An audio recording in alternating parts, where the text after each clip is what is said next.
Yeah, what if I don't know what I want to do with all that data yet? And and I'm like, I don't want to throw any of it away because it might be valuable 2 years down the road or 3 years down the road. What So, do I so do? that's not really a technology problem. It's a business problem. Welcome to Embracing Digital Transformation, where we investigate effective change leveraging people, process, and technology. This is Darren Pulsford, Chief Solution Architect, author, and most importantly, your host. On today's episode, back to the basics of data management with Bob Buda, CEO of Buda Consulting. Bob, welcome to the show. Hi, Darren. Thanks. Pleasure to be here. Hey, Bob. When we first talked, I was very fascinated with your position on data management and everything around. You're a gray hair like me, so you know what you're talking about. You've been around the block a long time. But before I we dive into all that, tell my audience a little bit about your background, where you came from, and why they should be listening to Bob. Sure. So I started in database technology a long time ago, as you said, with the gray on the face here. Um, I started out. My first job was with the Attorney General's office in the state of New Jersey, and I started out as a DBA there, an Oracle DBA, and that was my first job out of school. Prior to that, I had done some development work and some. Uh, at that point, it was really creating databases. There wasn't a whole lot of small databases for small businesses. This was even predated, I think, DBase. I think RBase was what was in vogue at the Oh, I time. That was remember a our true. base. Yeah. Yeah, that was a true relation, the only true relational database management platform for PCs. And so in my early days, I did some development on that, and then went into the state and did work there for a few years, and then a few more years in industry doing Oracle. I actually became. I was in the first class of Oracle DBA certifications. So I took the first test, the first Oracle certification test they ever gave. I think it was back in version 7 of Oracle. Oh, And just to give you a wow. little sense, we're up to 21 now, I think is the latest. Um, so I began as a DBA, and then through the years, I started really developing a team of database experts and of developers. And now I don't do as much of the hands-on technical work as I used to do. I still do a little bit because I love it, and I like to kind of keep myself in there. But I have a great team that manages critical data for our customers. And as we talked about, the most important thing is keeping that data safe. That's always our primary focus. Yeah, so I find it fascinating. So you've seen all of the cool technologies that have come in and out of data management. Relational databases is foundational to most of our business applications today. But you've seen the rise. Do you remember the rise of object-oriented databases back in the '90s? I certainly do. And as you say, there's been a whole series of different technology approaches to manage data. Some of them have held on, and for very specific niche purposes, like Right. columnar databases and things like that. But nothing shakes the hold that relational databases have, And and why that. do you? Yeah, why do you think that is? I mean, it has held the test of time. I thought for sure with object-oriented databases like Object Store or Objectivity, if you remember those old ones, where they were doing pointer swizzling, really cool stuff, right? I no longer had to map objects to relational tables or any of that complex stuff that so many people end up doing. Why do you think relational databases have held the test of time on all this? I think it's because relational databases, kind of is to data as math is to the real world. We model everything using math. We model real world objects. That's how we can build bridges, and that's how Yeah, we right. can Yeah, build yeah. roads. That's how we do all of that stuff. With relational databases, we're modeling the way the data um, the way the data exists in the corporation. And I think that's why it holds on, because it becomes a foundation for every application that comes after it. We've had databases that have survived the multiple generations, for example, of front end systems. Things went from PC based applications to client server, now to web. Totally different technologies, but the underlying database stays virtually the same if it's designed right. And it's because it's really exhibiting what that data, the way that data really exists in the world. And the relational technology is the only way you can really do that. In fact, some of the other technologies that have come in recent years um, specifically tries to get away from that. The schemaless databases, Yeah, yeah, for yeah. example. The no schema database and Right, and again, for their purposes, for certain purposes, those are great technologies for certain niches. The schemaless databases are great for things like social media networks and things of that nature. But for operational data running your business, I don't think anything beats a relational model underneath, holding that data.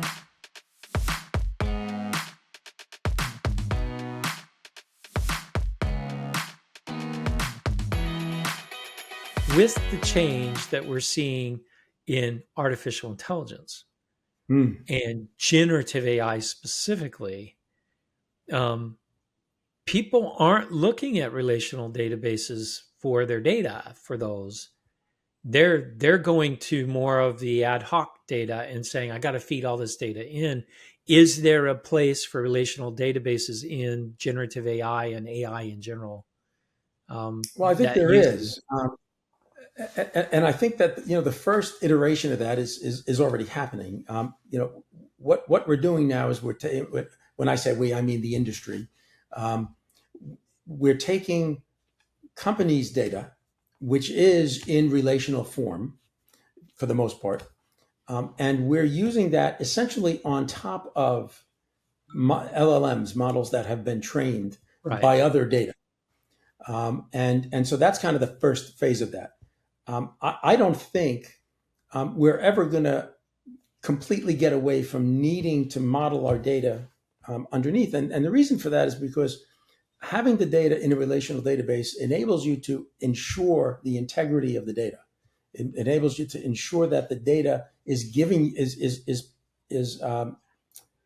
holding the right information, has the right relationships between the data. I think if It you rip all that out and you just put a bunch of emails into an LLM, I'm not sure you're going to get You're not going to get accurate.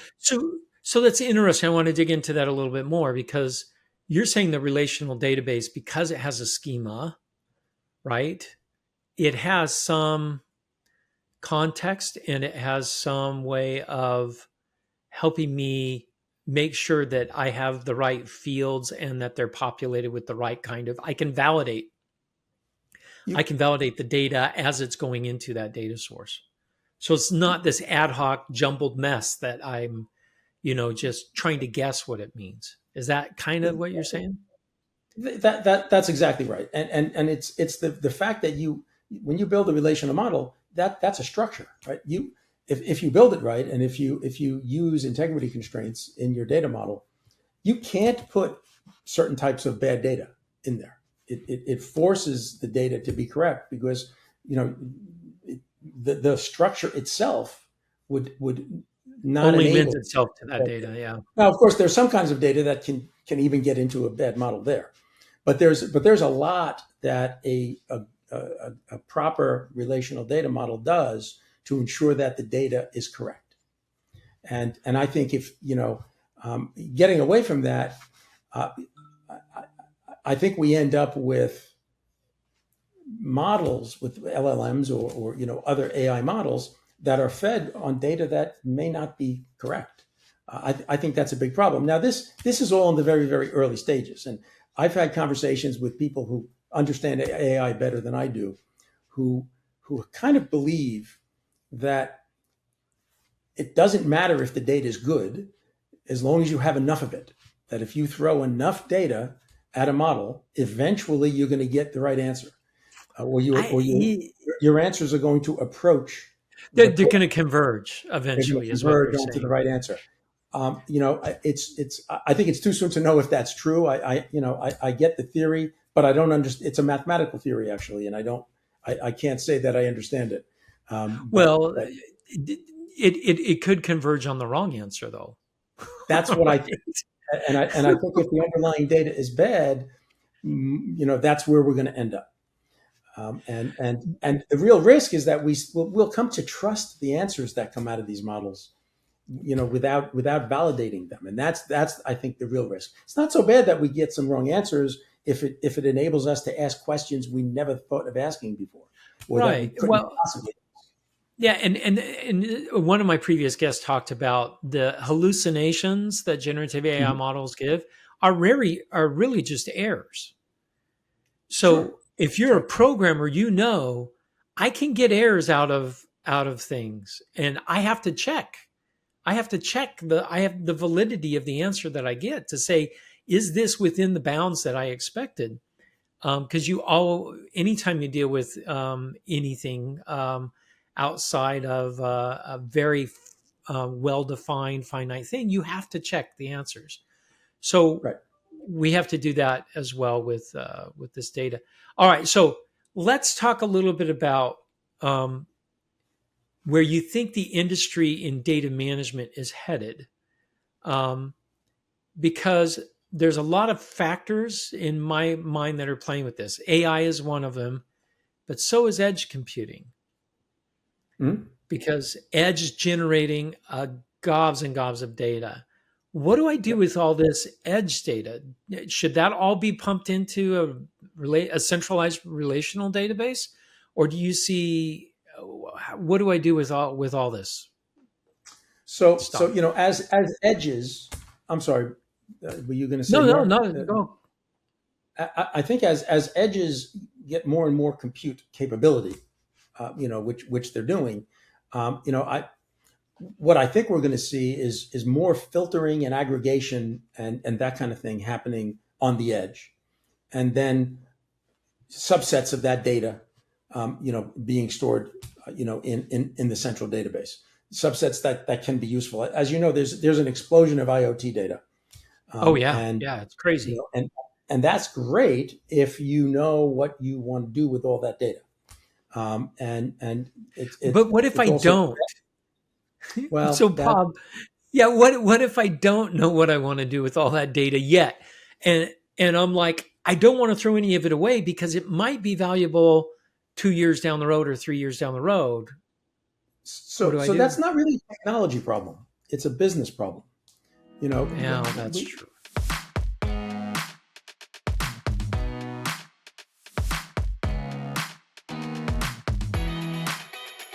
all the edge is doing, right? All these IoT devices and everything that's happening on the edge, all that's really doing is collecting data about things that are happening, right? And the business has to decide what of that data is important. Let's not worry about whether it's at the edge or anywhere else. What's Okay. important. If these are uh, if these are sensors, out in the field, is the temperature important? Is the temperature variation important? Is the trend of the temperature more important than the temperature itself at any given time? But these are really business questions. And then once we know the answer to that, now we're gonna, we have the technology to put that data together on the edge and ship back only that part of that data that we really need. If we ship back every data point, I mean, we're just going to be spending, gobs and gobs of money on disk space, and And compute to and have manage you all seen that data. people do that? Have you seen people just ship everything back? So we work, honestly, no, we work primarily Okay. with operational data systems.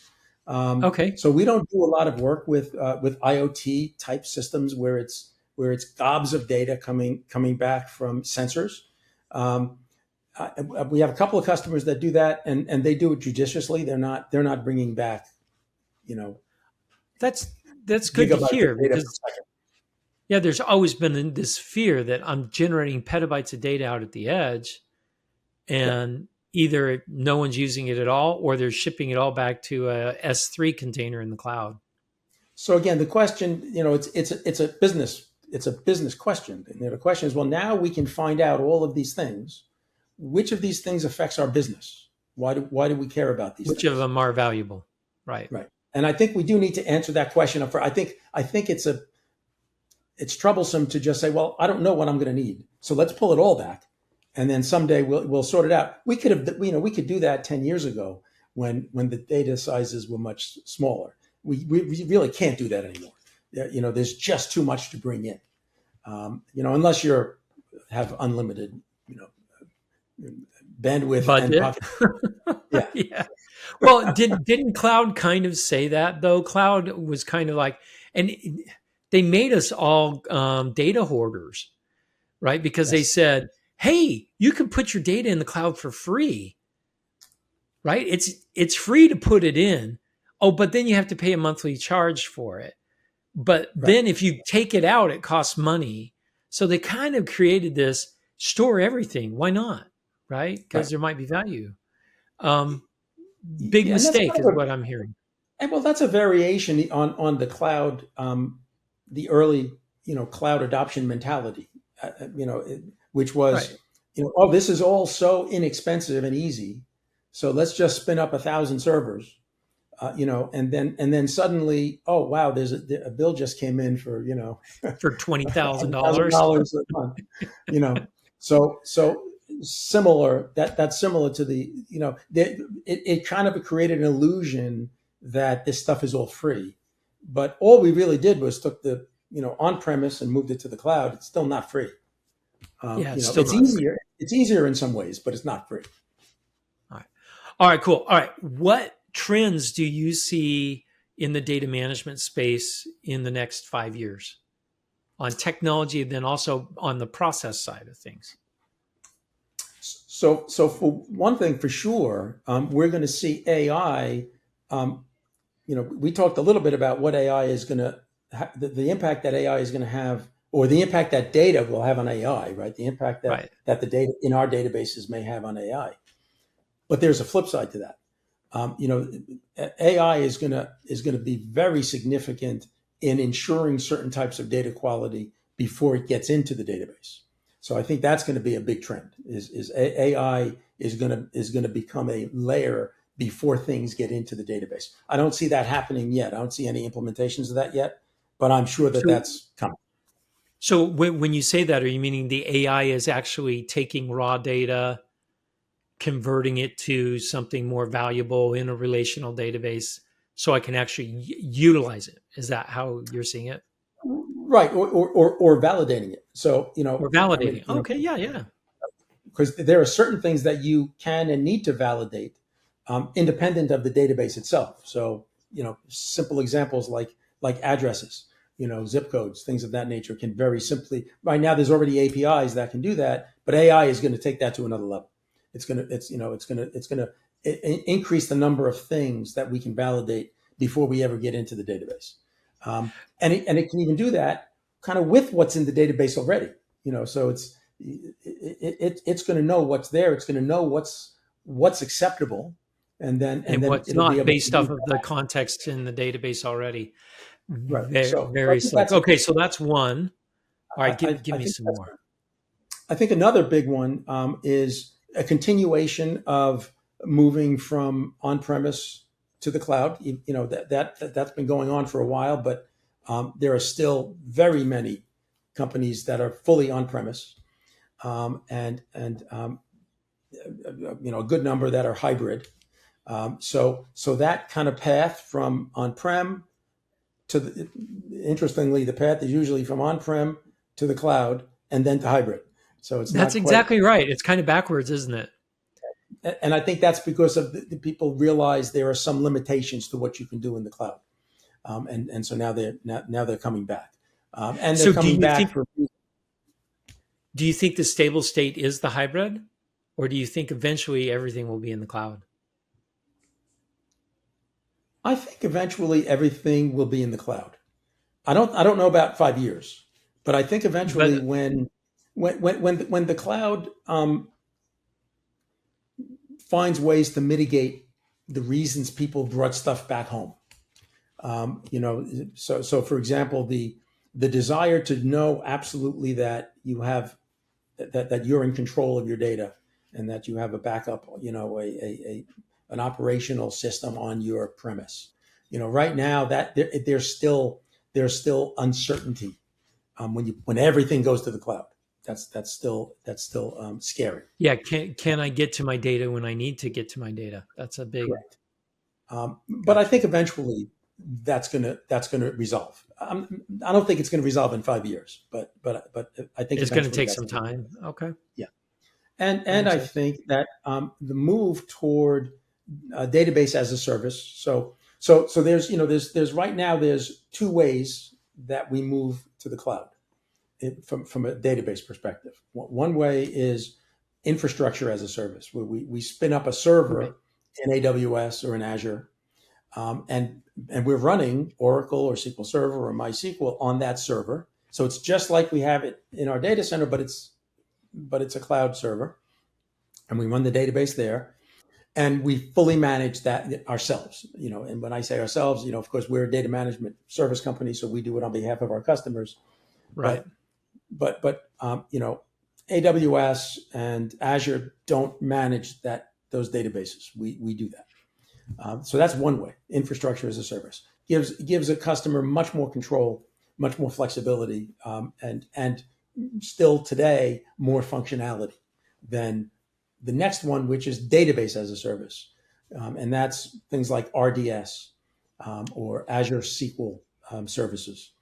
And so that's where it's a fully managed database in terms of things like managing the space usage and things of that nature.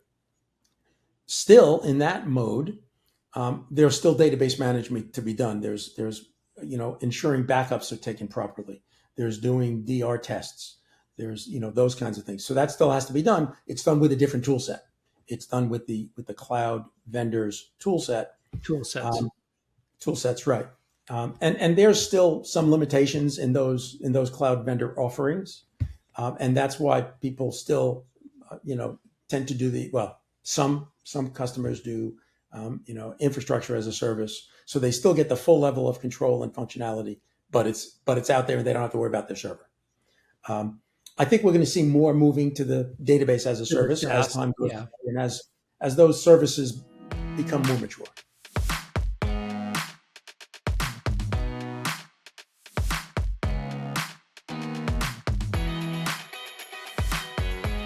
So is that a threat to? Well, not a threat. I'm just going to be brutally honest.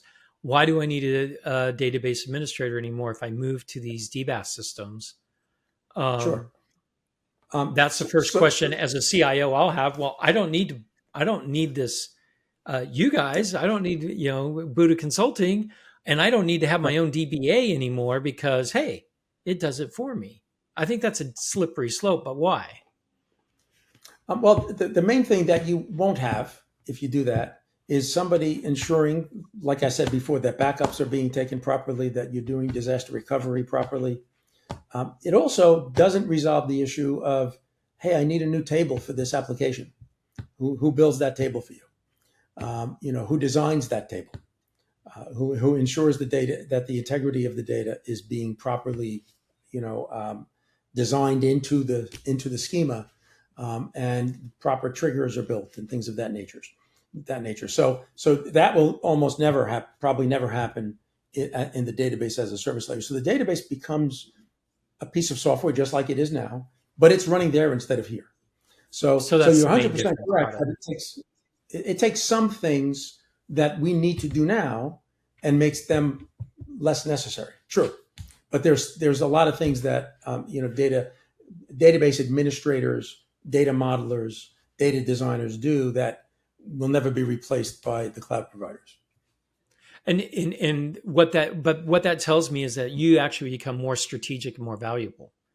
You're not doing the grunt work of database administration. You're doing the real strategic architecture and design work that has more value to a business than just making sure backups are being done. That's what I'm kind of hearing. Right.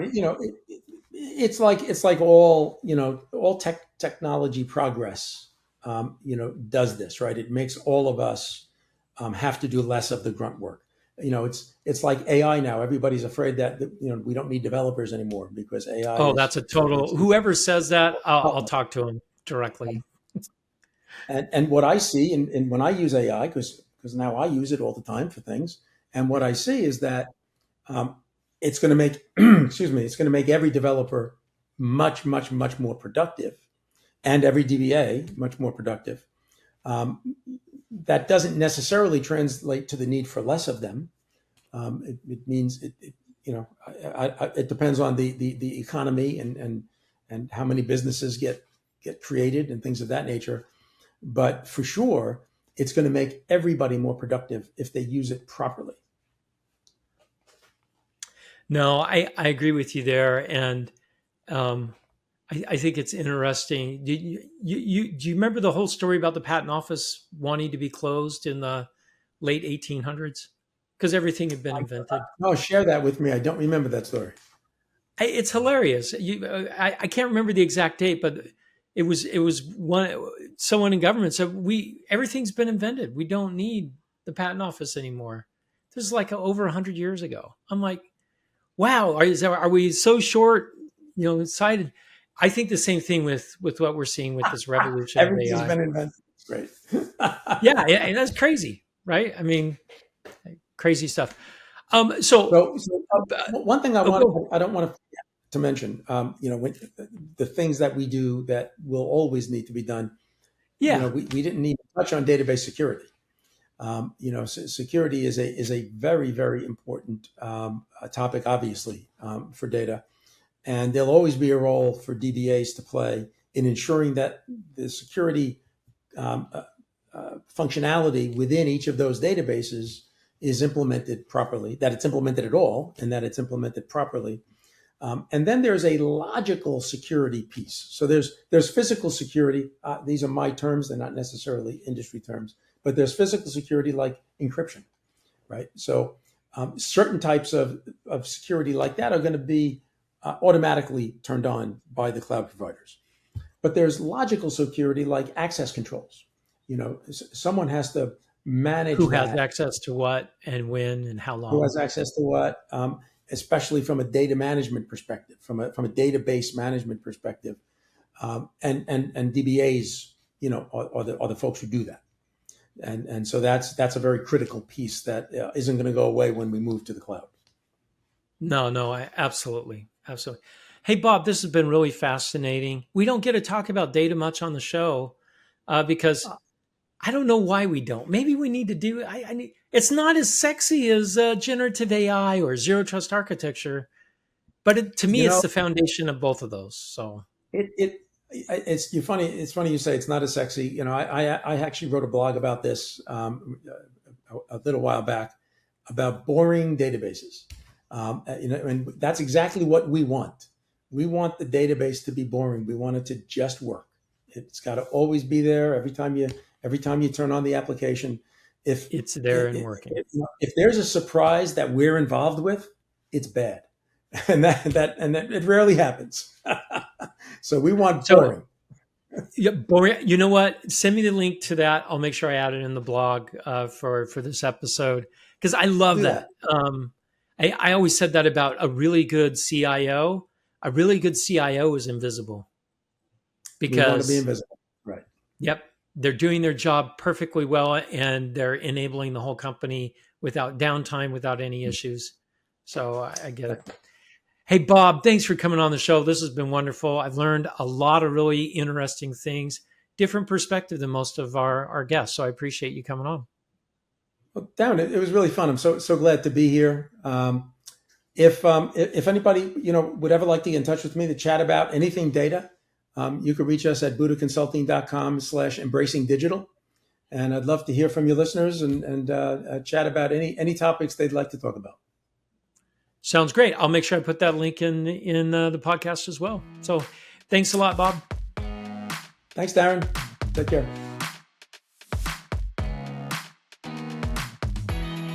Thank you for listening to Embracing Digital Transformation today. If you enjoyed our podcast, Give it 5 stars on your favorite podcasting site or YouTube channel. You can find out more information about embracing digital transformation at embracingdigital.org. Until next time, go out and embrace the digital revolution.